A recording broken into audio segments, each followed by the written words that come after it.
Saudara-saudari yang terkasih, jumpa lagi dalam Pelita Hati hari ini, Minggu tanggal 23 Januari 2022, hari Minggu biasa yang ketiga. Bersama saya Romo Thomas Suratno SC dari Paroki Cilandak, Jakarta Selatan, mendengar dan merenungkan sabda Tuhan, yakni firman Tuhan yang tersurat dalam Injil Lukas, bab atau pasal 1, ayat 1 sampai dengan 4, dan bab atau pasal 4, ayat 14 sampai dengan ayat 21.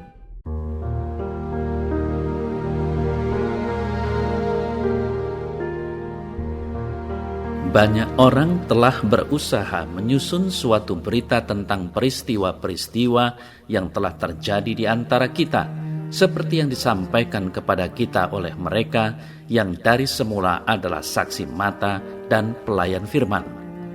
Karena itu, setelah aku menyelidiki segala peristiwa itu dengan seksama dari asal mulanya, aku mengambil keputusan untuk membukukannya dengan teratur bagimu, supaya engkau dapat mengetahui bahwa segala sesuatu yang diajarkan kepadamu sungguh benar.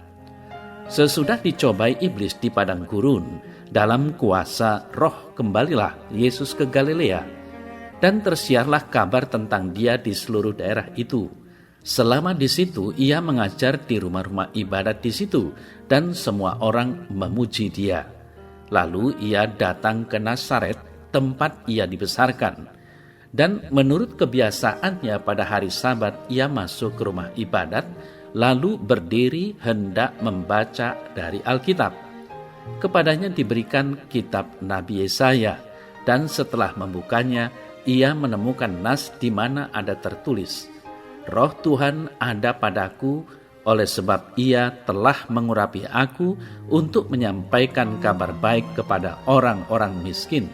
Dan Ia telah mengutus aku untuk memberitakan pembebasan kepada orang-orang tawanan dan penglihatan bagi orang-orang buta, untuk membebaskan orang-orang yang tertindas, untuk memberitakan tahun rahmat Tuhan telah datang.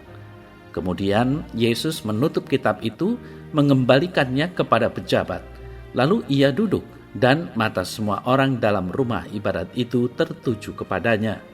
Lalu Yesus mulai mengajar mereka, katanya, pada hari ini genaplah nas tadi sewaktu kamu mendengarnya.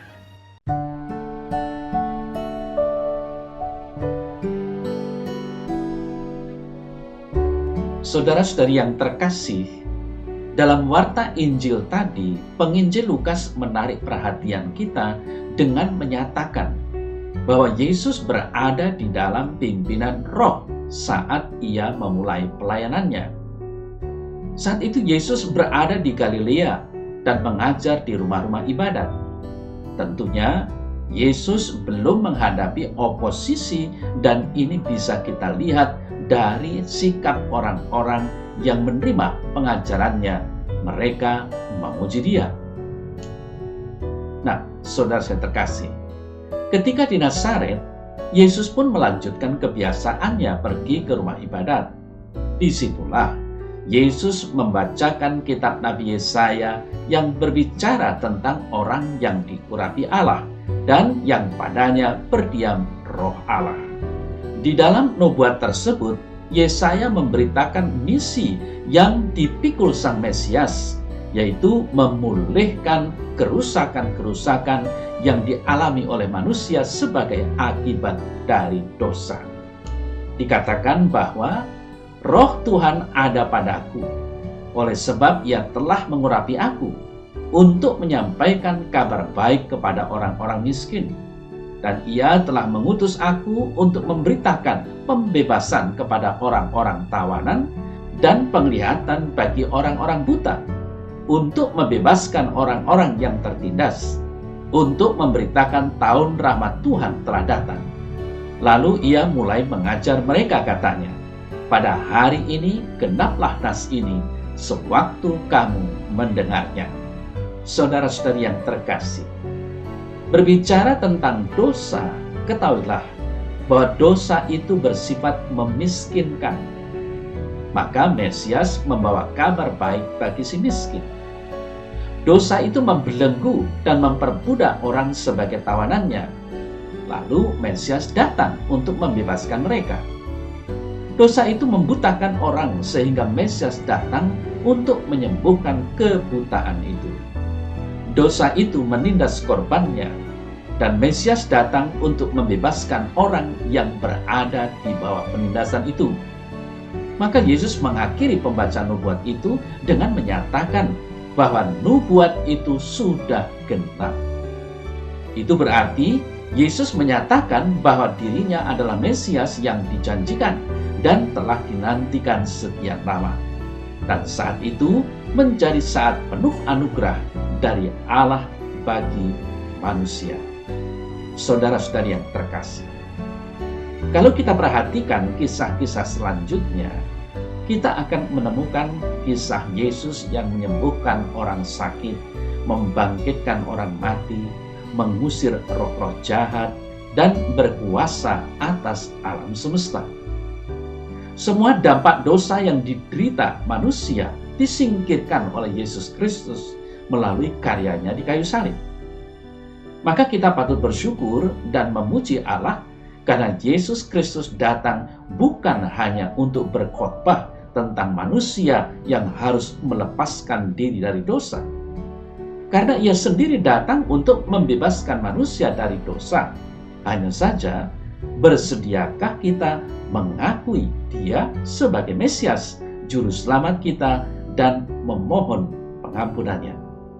Saudara-saudari yang terkasih, dari apa yang kita dengar dalam pewartaan Injil tadi, tidakkah Yesus sebenarnya sedang memperkenalkan atau menyatakan diri sebagai penggenapan janji Allah melalui Nabi Yesaya?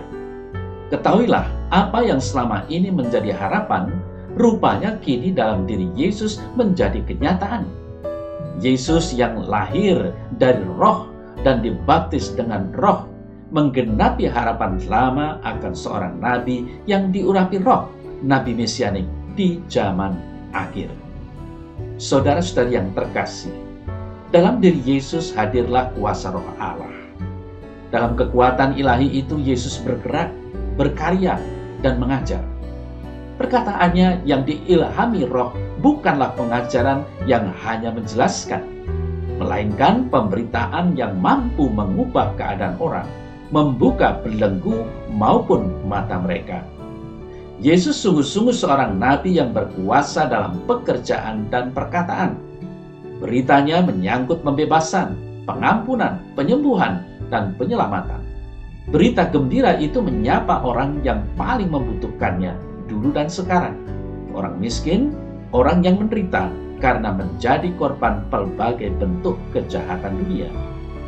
Saudara-saudari yang terkasih, bagi para pembaca atau pendengar Injil sekarang yang tahu dirinya termasuk orang miskin dan terbelenggu, Yesus datang sebagai nabi yang diurapi dengan kuasa Roh dan membawa sabda pengharapan dan penyembuhan, sabda pembebasan dari apa yang menjadi belenggunya. Yang penting ialah bahwa pembaca atau pendengar itu membuka telinga dan hatinya dengan penuh kepercayaan kepada berita gembira Yesus itu. Syarat itu tetap berlaku bagi pembaca atau pendengar Injil sekarang. Tentunya saudara-saudari yang terkasih, orang yang menerima berita pembebasan dan mengalami daya penyembuhan Injil itu dalam hidupnya sendiri, ia dilibatkan dalam meneruskan kepada orang miskin kabar baik dengan kata dan tindakan yang secara nyata membebaskan. Demikianlah akhirnya karya pembebasan Yesus dan tahun rahmat Tuhan berlangsung terus. Maka dari itu saudara-saudara terkasih, kita yang sekarang mendengar warta ini, sungguhkah kita percaya akan kemesiasan Yesus? Apakah kita sungguh merasakan kebebasan diri kita dari dosa yang membawa kerusakan banyak hal dalam kehidupan kita? Kalaulah demikian, sejauh mana kita sudah meneruskan warta Injil pembebasan jiwa ini kita bawa dan kita sebarkan? Apakah warta pembebasan ini hanya sebatas kata-kata atau sudah sejauh tindakan dan perbuatan-perbuatan kita sehingga banyak orang merasakan sukacita. Dari sini nyatalah bahwa benar-benar kita tidak hanya sebatas menjadi pendengar firman, tetapi sungguh-sungguh menjadi pelaku sabda. Injil kabar gembira terbuka, menyebar, dan menjadi nyata bagi banyak orang dan bagi semua orang.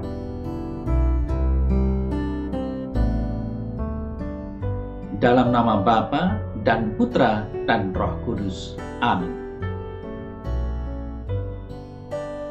Ya Tuhan Allah, firman-Mu adalah pelita bagi kaki kami. Sabda pembebasan-Mu adalah sukacita bagi hidup kami dan bagi semua orang.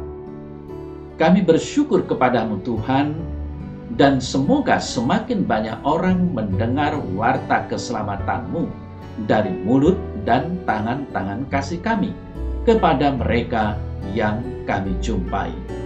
Amin. Dalam nama Bapa dan Putra dan Roh Kudus. Amin.